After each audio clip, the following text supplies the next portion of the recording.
বেশ কয়েক বছর ধরেই বাংলাদেশে অনেক সস্তায় গরুর মাংস রপ্তানির প্রস্তাব দিয়ে আসছে ব্রাজিল।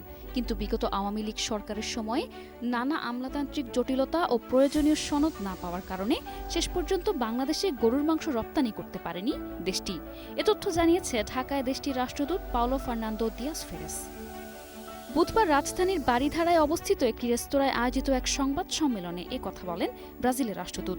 আগামী ১৫ থেকে ১৮ জুন ব্রাজিলের সাও পাওলো শহরে অনুষ্ঠিতব্য মেড ইন বাংলাদেশ এক্সপো ২০২৫ উপলক্ষে এ সংবাদ সম্মেলনের আয়োজন করে Brazil Bangladesh chamber of commerce and industry.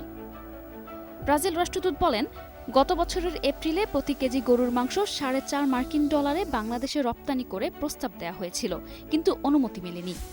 তিনি বলেন, রপ্তানির জন্য সনদ পেতে অনেক দৌড়ঝাঁপ করা হয়েছিল।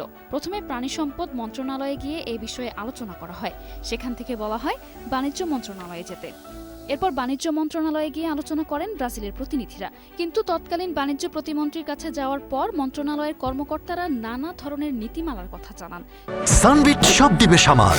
সানবিট ম্যাজিক প্রেস ডিশওয়াশিং এর মাথা ঘোরানো সলিউশন। শেষ পর্যন্ত তারা অনুমতি দেননি, তবে বিষয়টি এখনো প্রক্রিয়াধীন। নিশা আলম, নিউজ ডেস্ক, ২১ টেলিভিশন।